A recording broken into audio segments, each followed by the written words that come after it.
और कितना हुआ, रूट में 25 आएगा, जिसका मान क्या आएगा 5। यानी कि आप किसी भी माध्यम से निकालेंगे तो सांस है जब तलक ना रुकेंगे कदम, चल पड़े हैं तो मंजिल को पा जाएंगे। जान प्यारी नहीं है वतन से हमें, मरते मरते सभी को बता जाएंगे। ऐ वतन, ऐ वतन, ऐ वतन, ऐ वतन।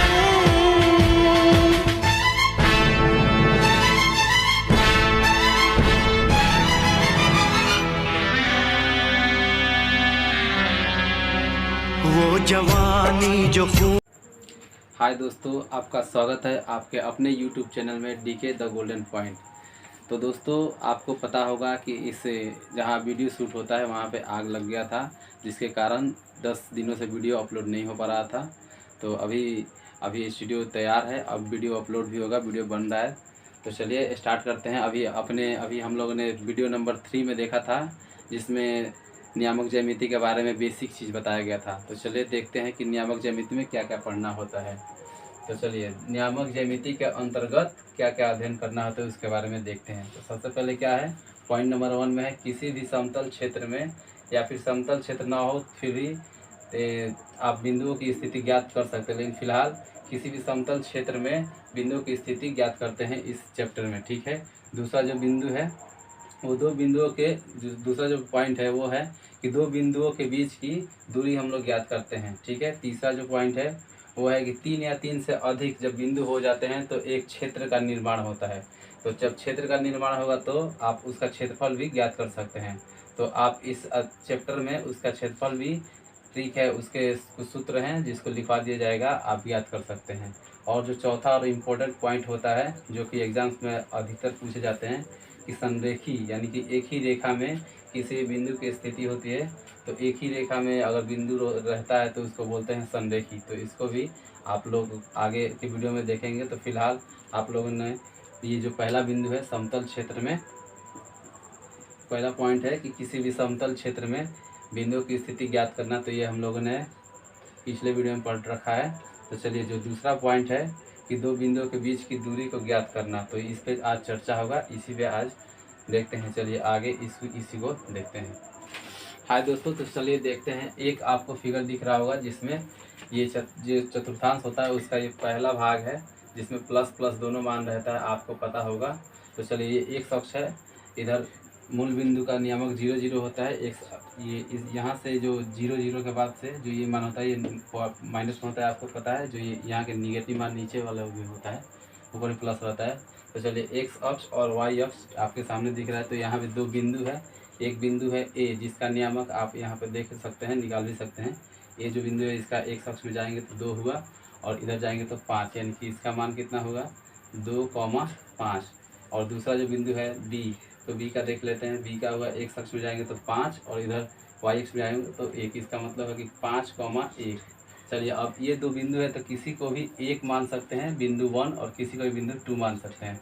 चलिए हमें निकालना है ये जो दूरी है, डिस्टेंस, ये निकालना है कि ये कितना है, जिसको दूरी सूत्र के माध्यम से निकालते हैं। तो चलिए मान लीजिए कि जो बिंदु ए है इसको मान लिए 1। इसका मतलब हुआ कि ये जो x का मान है वो x1 हो गया, ये जो y का मान है वो y1 हो गया, ठीक है।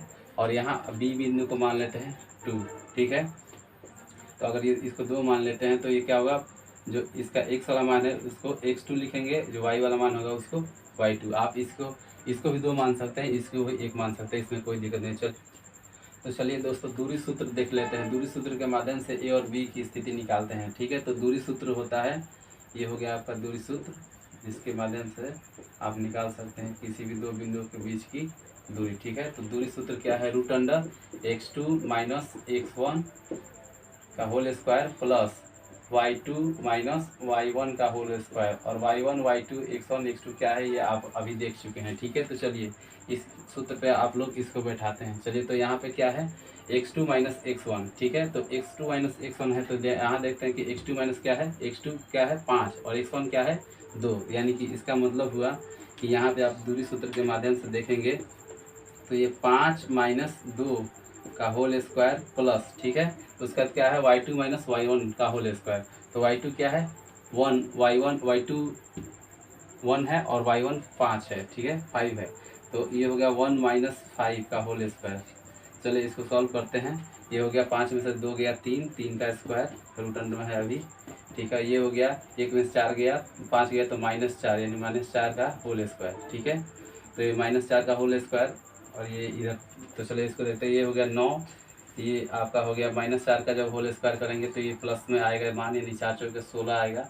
और ये रूट में क्या होगा 25, 25 का रूट 25 का मतलब हुआ 5, यानी कि ये दूरी कितना आएगा, इसको हम यहाँ से यहाँ तक देखेंगे तो ये 5 जो भी यूनिट होगा वो आएगा। चलिए तो इसको अगर आप इसको आप ए बिंदु को अगर 2 मान के बनाएंगे और बी बिंदु को अगर 1 मान के बनाएंगे तो मान यहाँ मान में परिवर्तन आएगा, फिर भी मान जो आपका आंसर आएगा वो एक ही आएगा। तो चलिए आप इसको दूसरे भी माध्यम से देख सकते हैं, जैसे कि यहाँ क्या है, इस बिंदु को चलिए जहाँ कट आता है वहाँ से देखते हैं। यहाँ से डिस्टेंस क्या है 1 2 3, ठीक है। इधर क्या है 1 2 3 4, यानी कि ये क्या है 4 और ये क्या है 3।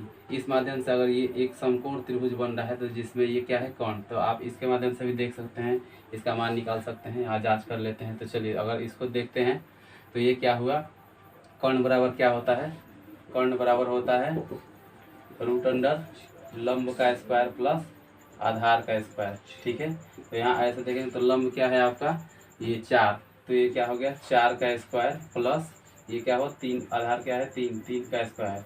तो यहाँ मान देखेंगे तो क्या आएगा 4 चौके 16 और 3 3 का 9, 16 9 कितना हुआ रूट में 25 आएगा, जिसका मान क्या आएगा 5। यानी कि आप किसी भी माध्यम से निकालेंगे तो ये मान सेम आएगा किसी भी। चलिए तो इसी तरह से आप आगे भी आप लोग मान निकाल सकते हैं। तो दोस्तों इसी तरह आप किसी भी 2 बिंदु या 2 से ज़्यादा बिंदु होंगे तो उसके बीच की दूरी आप आराम से इस दूरी सूत्र के माध्यम से निकाल सकते हैं, ठीक है। तो चलिए आज का वीडियो इतना ही रहेगा। आज आगे के वीडियो में और इसके बारे में जानेंगे। तो चलिए आज का जो 2 क्वेश्चन है वो चलिए, पहला क्वेश्चन है कि आपको दूरी सूत्र के माध्यम इसी सूत्र के माध्यम से निकालना है तो पॉइंट जो बिंदु दिया गया है। चलिए एक ए बिंदु है जिसका नियामक है 3,5 और जो एक बी बिंदु